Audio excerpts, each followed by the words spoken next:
دیواریں اور چھتوں کو گھر نہیں کہا جاتا، گھر اس کو کہا جاتا ہے جس میں اولاد ہو۔ شادی کو 3 سال ہو گئے ہیں، شادی کے 3 مہینے، میرے شوہر مجھ سے اولاد نہیں چاہتے۔ شوہر اولاد نہ چاہے تو بیوی کیا کرے؟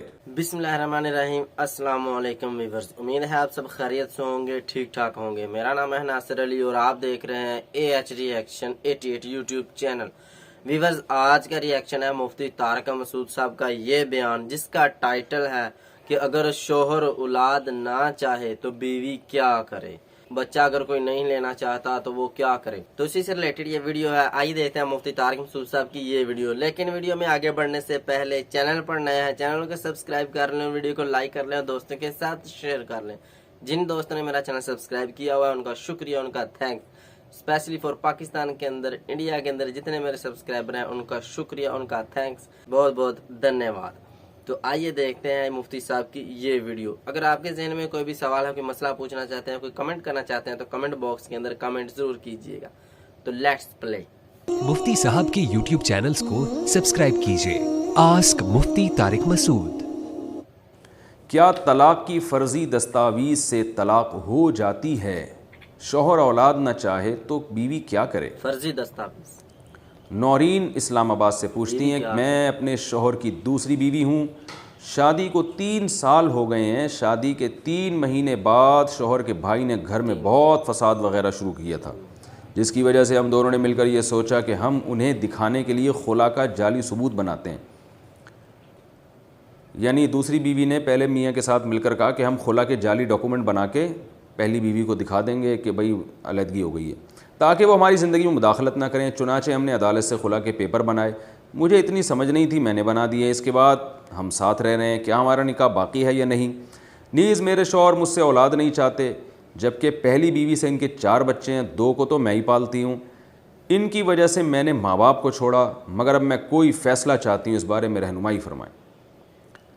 آپ نے عدالت سے جو خلا لیا اس پہ الفاظ کیا تھے؟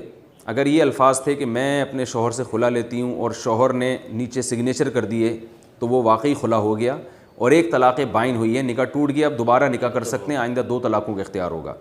اور اگر اس خلا پہ جو ہے وہ طلاق تھی، 3 طلاقیں لکھی ہوئی تھیں تو تینوں طلاقیں واقع ہو گئی ہیں، دوبارہ نکاح بھی نہیں ہو سکتا۔ تو خلا کے پیپر آپ دوبارہ سے دیکھیں، اگر اس میں خلا ہی کے الفاظ ہیں تو ایک طلاق بائن ہے، کیونکہ طلاق میں مذاق یا جھوٹ نہیں چلتا۔ خبر تو جھوٹی ہو سکتی ہے، لیکن اس میں اگر الفاظ ہیں کہ میں اپنی بیوی کو خلا دیتا ہوں یا میں اپنے شوہر سے خلا لیتی ہوں اور شوہر نے سگنیچر کر دی ہے تو یہ خلا ہو جائے گا، اور وہ ایک طلاق ہوتا ہے، دوبارہ نکاح ہو سکتا ہے، آئندہ 2 طلاقوں کا اختیار رہے گا۔ دوسرا مسئلہ یہ کہ آپ کے میاں کے پہلی بیوی سے اتنے بچے ہیں اور آپ سے نہیں بچے چاہتے، تو شوہر جو ہے بیوی سے اولاد روک نہیں سکتا۔ نہ عورت شوہر سے پوچھے بغیر اولاد روک سکتی ہے، نہ شوہر بیوی کی مرضی کے بغیر حمل روک سکتا ہے، حمل روکنے کی کوئی تدبیر اختیار کر سکتا ہے، یہ جائز نہیں ہے۔ تو آپ کے شوہر کو چاہیے، میں افسوس کرتا ہوں کہ آج کل دنیا سے خاندانی لوگ پتہ نہیں کیوں ختم ہو رہے ہیں۔ بھائی اگر آپ دوسری شادی کریں تو اولاد کے لیے کریں۔ مصیبت یہ ہے کہ لوگ کہتے ہیں ہمیں بیوی چاہیے مگر اولاد نہیں چاہیے، تو اس کا مطلب ہے ان کو صرف، افسوس کی بات مجھے یہ تھوڑی ابیوز لینگویج استعمال کرنی پڑ رہی ہے، ان کو صرف چسکے چاہیے ہوتے ہیں، گھر نہیں بسانا چاہتے وہ۔ تو بھائی اسلام میں جو نکاح ہے وہ تو اولاد کے لیے ہے، ایک عورت ہو، آپ کا گھر ہو، یعنی جیسے ایک عورت کو آپ نے گھر دیا تو دوسری عورت کو بھی آپ گھر دیں۔ عورت کو صرف شوہر نہیں چاہیے ہوتا، پراپر گھر چاہیے ہوتا ہے، اور گھر کی ڈیفینیشن دیواریں اور چھتوں کو گھر نہیں کہا جاتا، گھر اس کو کہا جاتا ہے جس میں اولاد ہو، خاندان آباد ہو۔ تو اس لیے جب بھی دوسری شادی کوئی کرے تو اولاد کی نیت سے کیا کریں، نسل روکنے کی نیت سے نہ کیا کریں کہ بس ہمیں جو ہے نا ذمہ داری نہ اٹھانی پڑے، نہ بچوں کی، اور بس ہمیں جو ہے نا زوجہ چاہیے اور پھر برابری بھی نہیں کر رہے ہوتے اس کے ساتھ، تو وہ یعنی ایک تھوڑی سی نامناسب حرکت ہے، یہ تھوڑی سی کیا بہت زیادہ سی۔ تو اس لیے جب نکاح کریں اولاد کے لیے کیا کریں، اور آپ نے بہرحال جس نیت سے بھی کسی نے نکاح کیا ہو تو بیوی کی مرضی کے بغیر بہرحال اولاد روکنا جائز نہیں ہے، کیونکہ اولاد جیسے باپ کا حق ہے، ماں کا بھی حق ہے۔ اذان کے بعد کی صحیح دعا کیا ہے؟ اذان کے بعد کی دعا، اچھا انہوں نے یہ بھی پوچھا ہے کہ مگر اب میں کوئی فیصلہ چاہتی ہوں، تو مسئلہ یہ ہے کہ اگر شوہر اولاد نہیں چاہتا تو یاد رکھیں عورت کو اولاد کی ضرورت بڑھاپے میں شوہر سے بھی زیادہ ہوتی ہے۔ شوہر تو مر جاتا ہے، عورت بیوہ ہو جاتی ہے، اس کی جوانی میں بھی اولاد ضرورت ہے، بڑھاپے میں بھی ضرورت ہے۔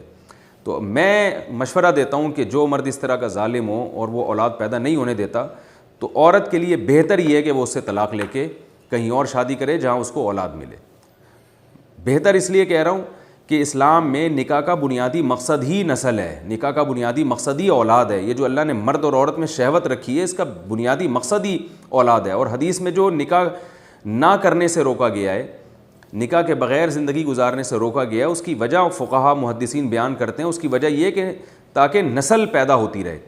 باب العلت التی نہی من اجلہ التبتل, محدثین نے باب باندھا ہے کہ وہ وجہ جس کی وجہ سے نکاح سے اجتناب سے اسلام نے منع کیا ہے وہ وجہ ہے اولاد, کیونکہ اولاد نہیں ہوتی اگر نکاح نہیں کرتے. تو نکاح کی تو بنیادی مقصد ہی اللہ نے نر اور مادہ اور مرد اور عورت جو پیدا کیے ہیں, جو پیر بنائے وہ تو اصل نسل بڑھانے کے لیے بنائے.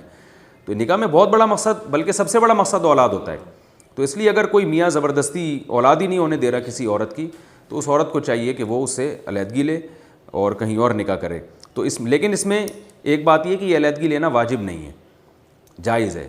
دوسری بات یہ کہ علیحدگی لینے کی صورت میں یہ بھی ہو کہ وہ جو پھر آزمائشیں آئیں گی ان کو برداشت بھی کر سکتی ہو. بعض دفعہ اس طرح کا میاں ہے اور عورت نے اولاد لے لی مگر آگے جا کے جناب وہ کوئی رشتہ ہی نہیں مل رہا, یا مل تو رہا ہے وہ اچھا رشتہ نہیں مل رہا, اور پھر عورت پہلے سے بھی زیادہ آزمائشوں میں آ گئی. تو ایسی آزمائش میں اگر آپ کو یعنی پڑھنے کا خطرہ ہے پھر اسی شوہر کے ساتھ گزارا کرنا چاہیے.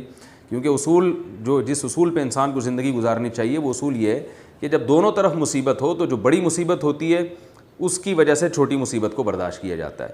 تو اگر کسی خاتون کا شوہر اس طرح ہے اور وہ سمجھتی ہیں کہ علیحدگی لینے کے بعد میں اس سے زیادہ آزمائشوں میں آ جاؤں گی, ابھی کم از کم سہارا ملا ہوا ہے, گھر ملا ہوا ہے, نان نفقہ مل رہا ہے اور زنا سے بچی ہوئی ہوں, لوگوں کی طعن و تشنیع سے بچی ہوئی ہوں, لیکن اگر علیحدگی ہو گئی تو دوبارہ اس سے اچھا میاں ملنا ممکن ہی نہیں ہے یا بہت مشکل ہے یا آزمائشوں میں پڑ جاؤں گی, تو پھر some thing is better than nothing.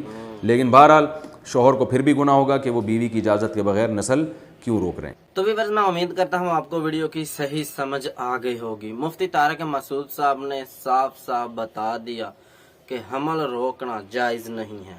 اگر کوئی چاہتا ہے کہ میں حمل روکوں اور بچے نہ لوں, یہ غلط بات ہے. اسلام نے نکاح رکھا ہی اولاد کے لیے ہے. اسلام نے نکاح اس لیے رکھا ہے تاکہ نسل بڑھ سکے. ہاں جو وقفہ کرنا چاہتا ہے اولاد میں 1 سال کا 2 سال کا وہ ٹھیک ہے, اگر وہ لینا ہی نہیں چاہتا کچھ عرصے کے لیے بغیر کسی وجہ کے تو یہ گناہ ہے. ٹھیک ہے, اگر بیوی کی طبیعت نہیں صحیح, کمزور ہے یا بڑا آپریشن ہوا ہے یا کوئی اور مسئلہ ہے, کوئی بیماری ہے, اس وجہ سے وہ روک سکتا ہے تھوڑی دیر تک جب تک ڈاکٹر کہتے ہیں. اگر وہ اپنی مرضی سے, جس طرح مفتی طارق مسعود صاحب نے کہا ابیوز لینگویج میں یوز کر رہا ہوں, چسکا لینے کی خاطر وہ شادی کرتا ہے, بس چسکے لے رہا ہے بیوی سے اور اولاد نہیں چاہتا, تو یہ غلط بات ہے. اگر ایسی بیوی ایسا کرتی ہے وہ بھی گناہ ہے, عورت بھی کرتی ہے تو وہ بھی سمجھ لے کہ گناہ ہی ہے ایک طرح کا, جس طرح مفتی طارق مسعود صاحب کہہ رہے ہیں جائز نہیں ہے. تو لہٰذا آپ کو چاہیے کہ حمل نہ روکیں. اگر آپ کو کوئی مسئلہ نہیں ہے تو آپ ہرگز ایسا کام نہ کریں. آپ اولاد لیں, اللہ تعالیٰ سے دعا مانگیں, اللہ تعالیٰ آپ کو نرینہ اولاد دے, اس نیت سے دعا مانگیں اور یہ نیت رکھیں کہ اللہ تعالیٰ نیک اولاد دے, تو انشاءاللہ آپ کو نیک اولاد ملے گی. اگر آپ چسکے لینا چاہتے ہو تو یہ غلط بات ہے. طارق مسعود صاحب کے پاس سوال آیا کہ ایک بہن ہے, اس نے کہا کہ میں نے دوسری شادی کی, میرے جو میاں ہے اس نے دوسری شادی کی میرے سے, تو جب میں گھر گئی تو وہ گھر کے میں بھائی اکثر ہوتا ہے روڑا ڈال جاتا ہے, تو وہ اس کے بھائی نے روڑا وغیرہ ڈالا تو اس کی بیوی نے, تو انہوں نے نا کاغذی کارروائی کی, عدالت میں گئے, وہاں پر جا کر انہوں نے خلا لکھا, اس طرح طلاق لکھی, کچھ بھی لکھا. تو اس نے اسی کے متعلق سوال پوچھا مفتی طارق مسعود صاحب نے. تو مفتی طارق مسعود صاحب نے بتایا کہ اگر اس پہ لکھا ہوا ہے طلاق دیتا ہوں یا خلا لیتی ہوں, اس طرح لفظ لکھا ہوا ہے, اوپر سگنیچر کر دیے, تو پھر ہو گیا, طلاق ہوگی یا خلا ہو گیا. اگر ایک دیا ہے تو ایک ہوگی تو 2 طلاقیں باقی ہیں, تو اگر ایک کی دیا ہے تو نکاح دوبارہ کرے گا تو باقی 2 کا حق رکھے گا. 2 دفعہ یعنی کہ کہہ دے گا تو پھر پکی طلاق ہو جائے گی. اس کا مطلب یہ ہے. تو کہنے کا مطلب یہ ہے کہ اگر اس نے لکھا ہوا ہے اوپر طلاق یا خلا تو وہ ہو گئی ہے. تو اگر اولاد دوسرا سوال یہ آیا کہ اولاد نہیں چاہتا, تو مفتی طارق مسعود صاحب نے بتایا کہ اولاد جو ہے وہ بڑھاپے میں کام آتی ہے, مرد سے زیادہ عورت کو, جوانی میں بھی آتی ہے لیکن بڑھاپے میں زیادہ. اگر عورت بیوہ ہو جائے تو اس کا سہارا کون بنے گا؟ اولاد ہی ہوتی ہے. تو لہٰذا اگر وہ شوہر آپ سے اولاد نہیں چاہتا تو آپ کو چاہیے علیحدگی اختیار کر لے. اس میں بھی اگر آپ کو خدشہ ہے کہ میں جو ہے لوگوں کے تانے سنوں گی، یا مجھے اندیشہ ہے کہ میں زنا کر بیٹھوں گی، یا آپ کو کوئی اور مسئلہ ہے، تو آپ علیحدگی نہ لیں. اولاد نہیں لینا چاہتا تو ٹھیک ہے، آپ اپنی زندگی گزاریں. لیکن اگر آپ کو پتہ ہے کہ میں اگر اس سے علیحدہ ہو جاؤں گی تو میں اولاد بھی لے سکتی ہوں اور میں اپنی زندگی بہتر طریقے سے گزار سکتی ہوں، تو پھر ٹھیک ہے، آپ علیحدہ ہو جائیں اور اولاد کے لیے کسی اور سے نکاح کر لیں. میری پچھلی ویڈیو میں مفتی طارق مسعود صاحب نے بتایا تھا کہ آپ حمل کیسے روکنا چاہتے ہیں. ایک اسلامی طریقہ یہ بھی ہے، جب بھی آپ اپنی بیوی کے پاس جاتے ہیں تو جب آپ کو ذہنی سکون ملنے لگتا ہے، تسلی ملنے لگتی ہے، تو میں تھوڑے سے الفاظ ویسے یوز کر رہا ہوں، تو تب آپ کو چاہیے کہ باہر شرمگاہ سے باہر اپنی شرمگاہ کو کر کے پھر آپ وہ سکون حاصل کر سکیں. بات اکثر پوچھنے میں لوگ شرم کرتے ہیں اور بتانے میں بھی لوگ شرم کرتے ہیں. دیکھیں، ایسی بات پوچھنے میں کیا شرم جب یہ شرعی مسئلہ ہے، تو اس میں کوئی ایسی شرم نہیں ہونی چاہیے. دیکھیں، آپ دوائی کھائیں گے آپ کو بہت سارے انفیکشن ہو سکتے ہیں. ویسے کا زیادہ آج کے لیے اتنا ہی، ملتے ہیں اگلی ویڈیو میں. لیکن جانے سے پہلے چینل کو سبسکرائب کر لیجئے گا اور ویڈیو کو لائک کر لیجئے گا اور دوستوں کے ساتھ شیئر کر لیجئے گا. دیجیے اجازت. اللہ حافظ.